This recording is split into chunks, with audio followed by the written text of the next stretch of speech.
Thank you to the Wright-Patterson Base Honor Guard.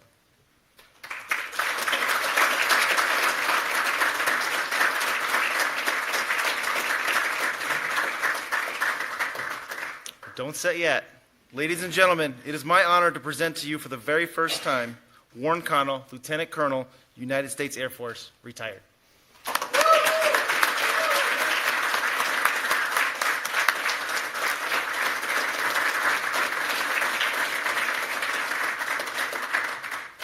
Hold on a sec, you're going to need to get a few things out here. I haven't lost it yet. I'm actually amazed. I thought it was just going to be a matter of not if or when, but how many times I lose my you-know-what coming up here and speaking.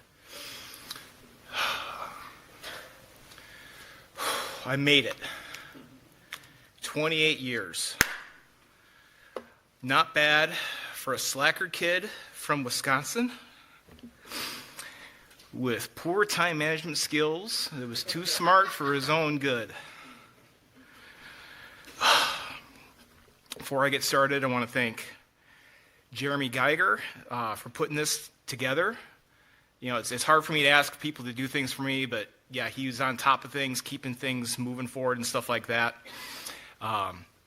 Lieutenant Maurer doesn't even know me, but just volunteered to proffer for this. So I was, thank you. Colonel Willis for presiding.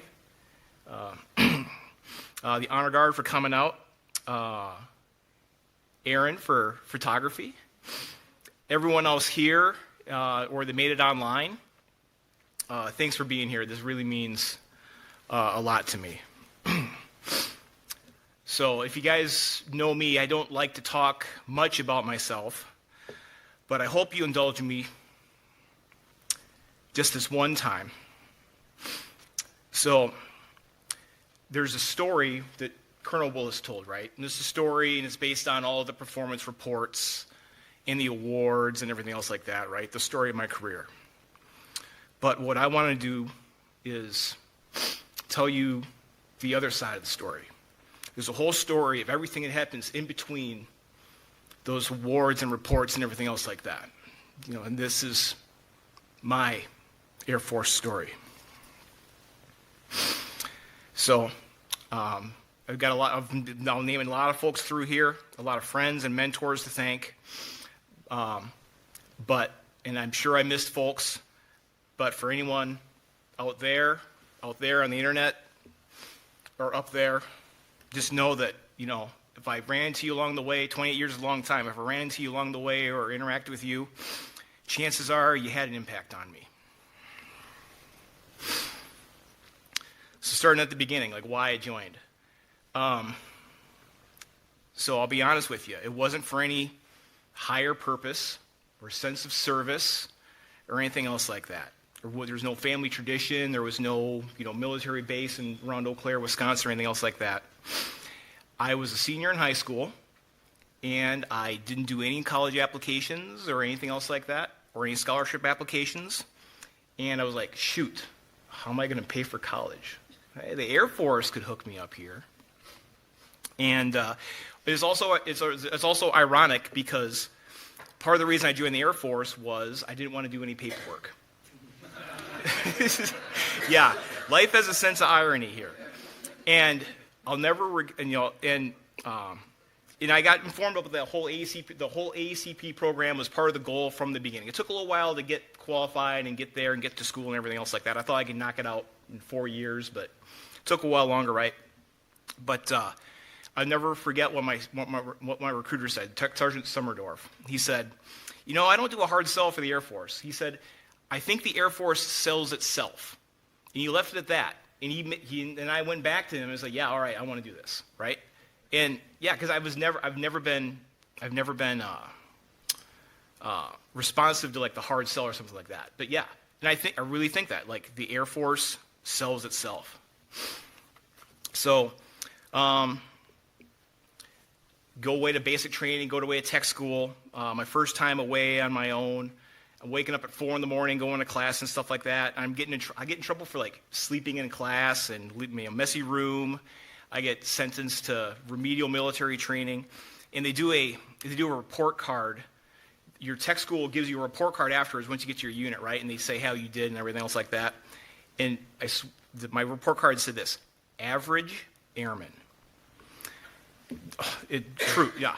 And that's, for those of you who know the way that the system works, it's the nicest way they could say dirtbag without directly saying it. No, because I'm glad we're all laughing here. But the truth was, I had a lot of rough edges. I had a whole heck of a lot of growing up to do. I was still emotionally immature, going to Nebraska and stuff like that. I had there's some friends hopefully online, right? My roommate Kevin Williams, Nick Tiernan, Shane Shurnas, Jason Atuk,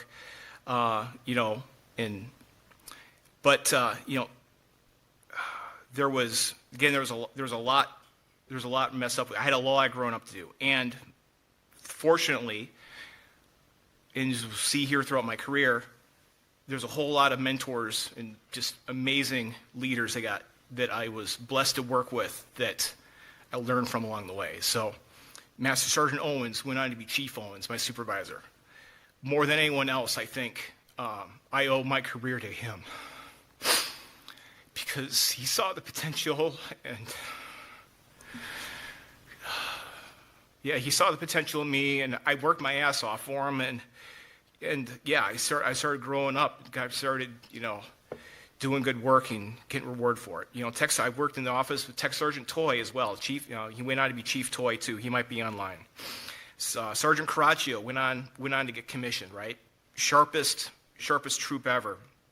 Right, and I chatted with him shortly before I went to OTS because I was, not in a good mental state for OTS, just psyched out.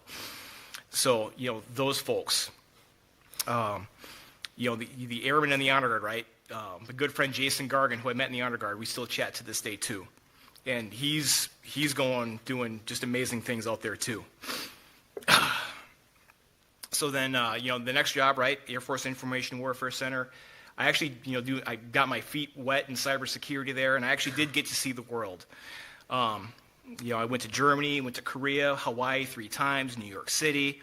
It was, a great job. Really started to kind of blossom here at this point. I put on Staff Sergeant relatively early in my career. I had my first troop. The only direct report I've ever had in my career, Airman Kamada. He's not with us anymore either. And I actually spoke with his family, and I told him this too. But he was something.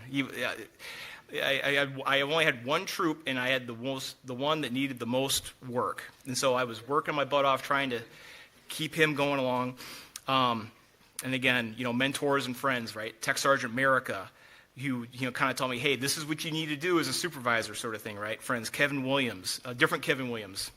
I've known 2 of them now. Craig Rawlings. And so along the line here, I finally finish all the classes. I start the ACP process. And, so we had Senior Master Sergeant Slater, who went on to be Chief Slater. And as part of the whole package process, I knew I had to get through him. He was the obstacle. Like, if he didn't let me go, then, he was the hurdle I had to get past. So I had a high bar to clear with Sergeant Slater there.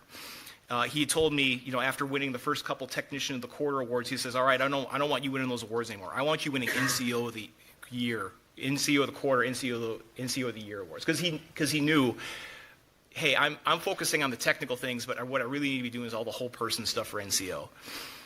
Cynthia Vance, who worked at the education office, who held my hand through that whole process. And at the end of it, I had 2 folders that encapsulated, they seemed like so much information at the time, 8 years of my career, all in just 2 folders, all my academic records, sent to AFIT, putting in for the application, stuff like that.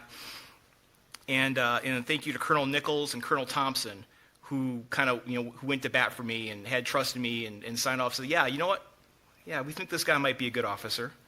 Yeah, I think we're good here for the program. Went on to University of Nebraska, Omaha.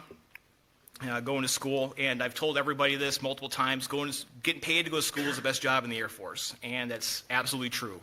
Still to this day, this was the best job I ever had in the Air Force. Thank you to Professor Sash, who was my first professor there, Professor Detloff, who just retired. I think Dr. Chen, who's still there. The mentorship they had, just even as an undergrad, right? Just learning from them. And special shout out to Jeff Falkenberg, who was my lab partner on the senior design project. He was in the ACP program as well, going through stuff, and we were a great team. He was a wizard with the hardware and laying out the circuit boards and getting stuff put together, and I was the coding guy, and we went best senior design projects and stuff like that. And you know how you know you're old because we went through, got our bachelor's and got commissioned the same year and stuff like that. And just last year, his son, Dylan, raise your hand, where are you at? There you go. So his son got here commissioned through the same ROSI detachment, I believe, last year, and came here as a brand new accession is here at AFIT. So the next generation is already here. That's how I know I'm getting old. So I did commission through OTS. However, the way the ACP program was structured at the time, I was actually in ROTC. So I was in ROTC for a year as essentially a sophomore, as a sophomore, and hey, you're a prior enlisted guy. Hey, we're going to give you a flight to run. I ran a flight, and you go to field training between the sophomore and junior years, as the ROTC folks know. And the ROTC folks know that that's a crucible. They run you hard through, for field training there. They ask a lot of you. And at Ellsworth, they made me, again, hey, you're prior enlisted. We're going to make you the student squadron commander with multiple flights to, you get yelled at for more stuff. And they had the PT tests and stuff like that, and they had additional requirements on top of the PT test standards as the one that we do today. But I missed the run by 6 seconds, 12:36, because I was never a fast athlete or anything else like that. Failed the PT test, and you get a retake. So you do the retake, a week or so later, right? But they run you so hard there, and I was physically and started to become just emotionally broken, right? I had tendinitis. I was diagnosed with tendinitis. I was breaking down, bruises on my legs from the obstacle course and stuff like that.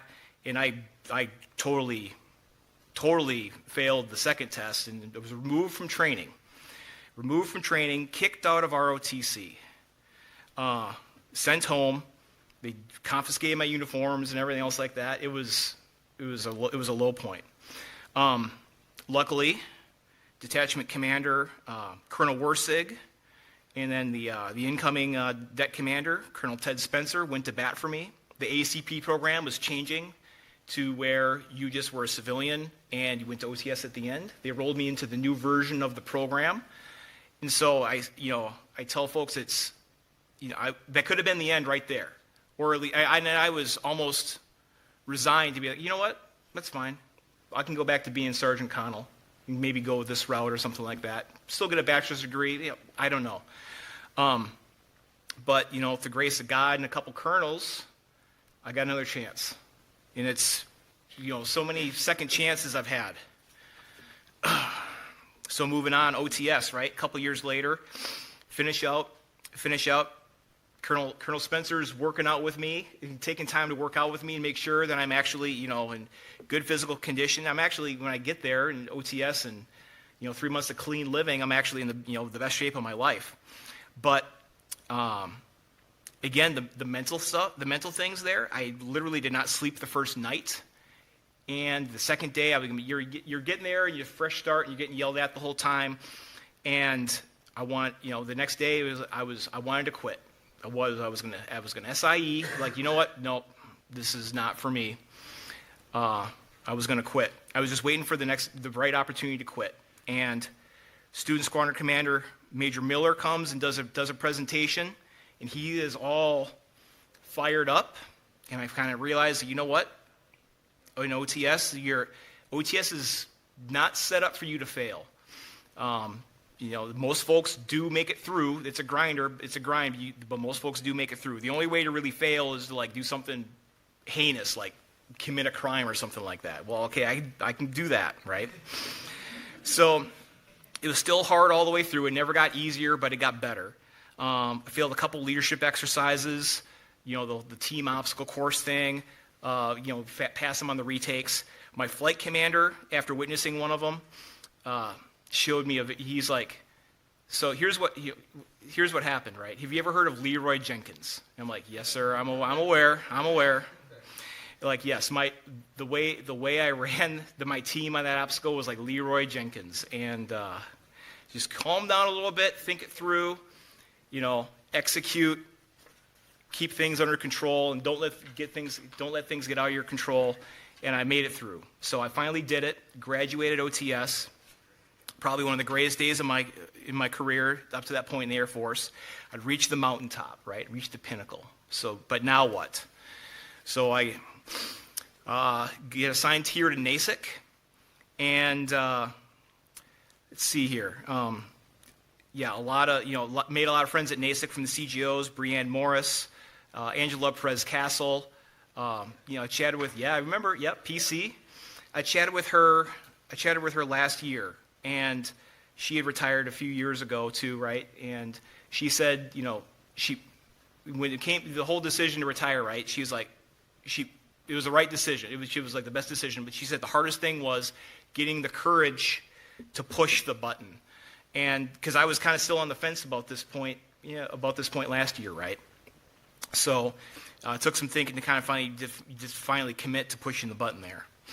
And let's see, the Uno crew, the NASIC Uno lunch crew, Sharon and Mary, Roxanne, Chris, and Shane, and then a circle of friends, Donnie, Wes, Brian. We're all as thick as thieves there. But most of all, he's in the front row. So usually I meet like one or two folks per assignment that are into the same crazy stuff that I am, right? It's not often you make a friend that lasts for a long time that's into like a lot of the crazy stuff you're into. So since 2008, right, you have a friend and you keep in touch, and like not only do they know where all the bodies are buried, they probably helped you bury some of them. So I haven't retired yet. I'm not giving specifics. But thanks for coming. Thanks for coming, Jeff. I've been out to 2-year change of commands, and you preside over my promotion, stuff like that, and it means a lot. And whatever you do next, I'll be there for you. So. Sure, I guess you're invited. I'm going to come anyway. Yeah. Oh, in 3 weeks, I forgot to mention, there's 3 weeks, there's a Mushroom Head concert we got to go to in Columbus. All right. All right. So meanwhile though, so right, I got stress at work building up, right, because there's all the other additional responsibilities, and you look at me, and I'm kind of relatively successful on the outside, but deep down inside, I'm still kind of dying on the inside. I'm sick and tired. I have this feeling of impending doom, and some other folks appeared in my life, that kind of showed me, the existence of, some whatever higher power working in my life or something like that. Alan Bryant, Chuck Knobb, T.R. Taylor, who I credit with saving my life, because if I hadn't met him on that one night, I don't know how far down I would have gone. So, I owe them a debt of gratitude too. So again, I'm a constantly work in progress here, trying to fix things on the inside here. Djibouti, my time as a comm officer, it was running a crew of Navy ITs, which was a learning experience. My NCOIC, IT1 Franklin, learned a lot from her, and even Commander Esau. He was probably the grumpiest, crustiest Mustang Navy officer you can imagine, but I learned a lot from him. I don't know if Trula's online, but Trula Gann, a big friend from that assignment. Working at NASIC, was actually assistant director of operations, because you can't make a lieutenant a DO officially. But there was no one left. They deployed everybody, or everyone else is doing something. But thanks to Mr. Sherry and Dr. Atkins for having faith in me and letting me help run the show there. Moving on to mission planning. So, my boss, John Kaz, thanks to him for letting me mentor the CGOs, because they kind of, the new lieutenants, they kind of needed it. Skip Walsh, the deputy chief engineer, for his mentorship. My certification team, especially John Connell and Larry Griggs. And then again, you run into folks that you meet multiple times. A chance meeting in the parking lot. You meet so Ben Fogarty, who came from out of town to be here. Got another nerdy pastimes in common. Thanks for coming out. He risked. I was like, who the heck are you? And he risked. He's coming in from Whiteman, staying with me, risking life and limb from allergies of the cats and stuff like that. So, and then one day in mission planning, I get a call from the developmental team. They don't normally call you after they do your vectoring thing, and it was Lieutenant Colonel Hastrider from here at AFIT, and he says, hey, you have a really good looking record. Have you considered AFIT, faculty pipeline?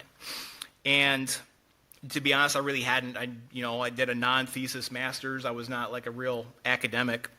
I did well in classes and stuff like that, but it kind of planted the seed there. At this point, I'm at 17 years in, and I'm like, hey, this is an opportunity to kind of like set up the end game, come here, come back to Dayton, and give something back. So I went for it and got picked up for the faculty pipeline. Going to GMU, I've told folks this. The first half of the PhD program was a piece of cake because it was structured coursework. I could crush all my classes.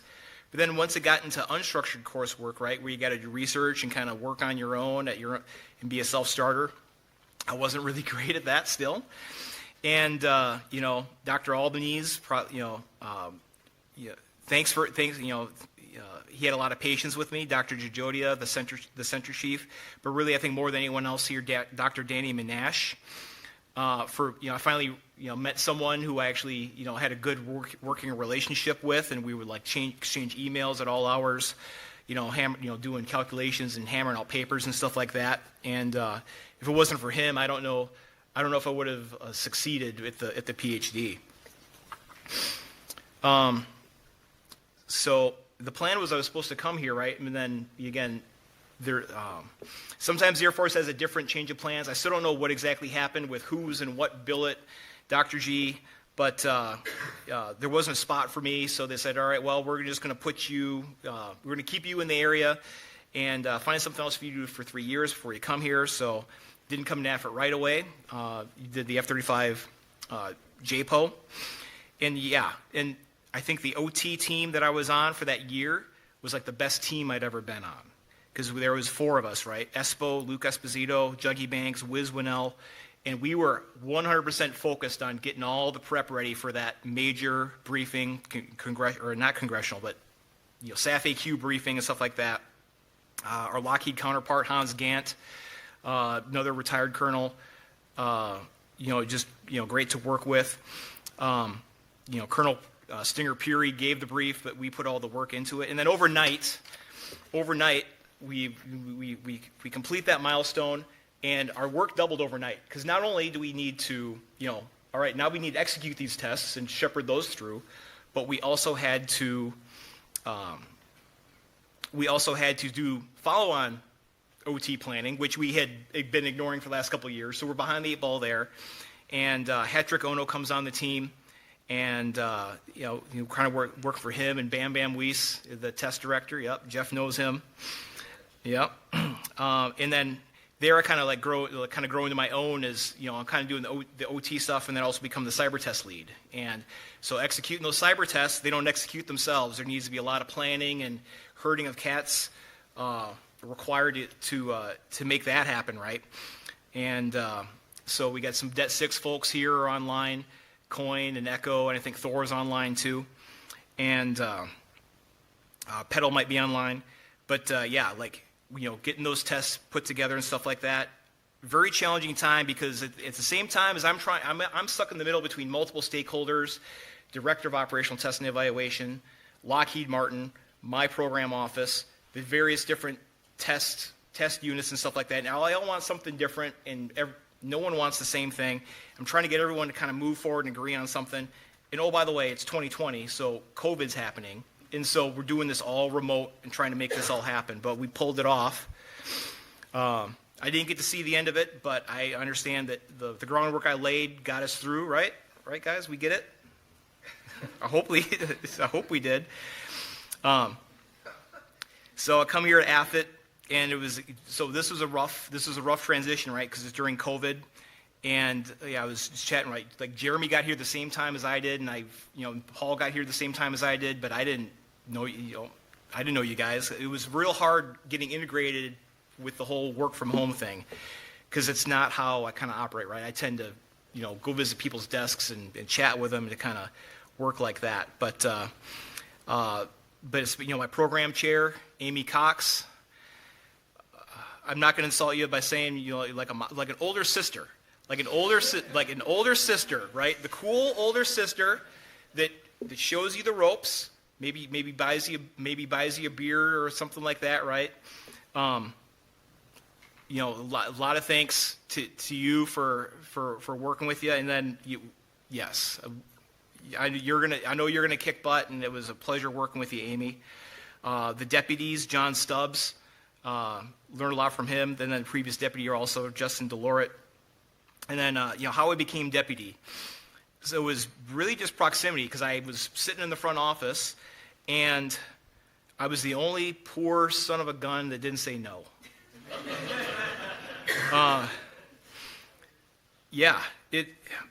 That's the truth, though. And it's why did I come here in the first place? It was to give something back, right? To be of service. So in this last 2 years in the job as deputy, thanks to all the deputies that are here. I see Chris Weimer, Jim Sadler couldn't be here. He's at TAP class. I really modeled everything that I do based on the way Jim operated in the deputies meetings, as he was kind of like the outspoken. And then when he left, I was okay, yep, let's kind of show the new deputies the ropes, sort of thing. Colonel Rondo, when he was the dean of students, right, he was part of our misfit bunch. Colonel Fee, and then Colonel Willis. Again, when you got here, Colonel Willis, it was kind of like a real change of pace. You got here, and I was like, yeah, you know what? Let's help the new guy out, and I'm glad we were able to work with each other and learn from each other. I owe a lot to my program chairs in the department. They do all the hard work, the actual hard work, right? Ben, Danny, Clay, Mike, Jeremy, Amy, and then also the front office who keeps things working smoothly. Alyssa, Aaron, Jen, and then finally, Dr. G. So I already said, this isn't the best job I've had, right? Actually going to school is the best job, but I will say, Dr. G, you're the best boss I've ever had to work for, because I worked for a lot of civilians that weren't necessarily, really in tune with, the way the military stuff works, but at this point, in my career, I kind of knew, right, hey, this is how I sort of operate, and this is how I kind of lead and manage, and you let me kind of do my own thing, and we kind of had our lanes, and I think we were a great team, and I think you're the best boss that I've ever had. So that brings us to today. So there's a handful of people I haven't mentioned yet, because this Air Force story is bookended by some important people, both in the past and in the future. So I told you the story about over 28 years. I've been molded and shaped by everybody. But underneath that, there had to be some foundation to work with. So mom and dad, here's where I lose it. Raised me to know right from wrong, instilled some sort of work ethic. And it took me such a long time to appreciate it. Years and years. But I got just a small token for you guys if you want to come on up. One coin.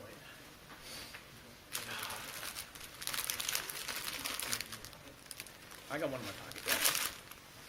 All right. This is for you, Mom.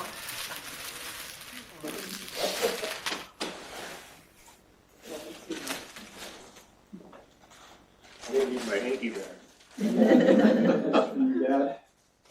Yeah, the famous department coin that we did.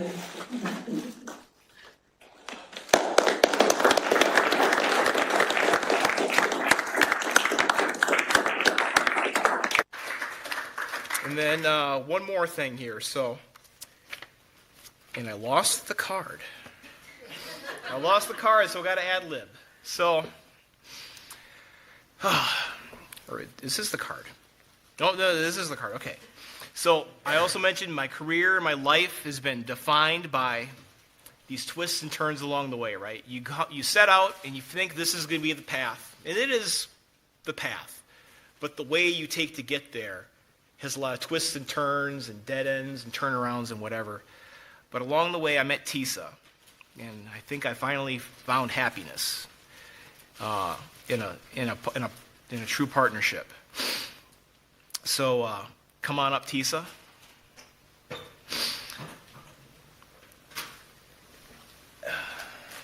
So for the next few months, I plan on doing absolutely nothing here in the area, but eventually I'll be relocating to D.C. If Tisa had her way, I'd probably be relocating sooner rather than later. But here you go. Here's some gifts.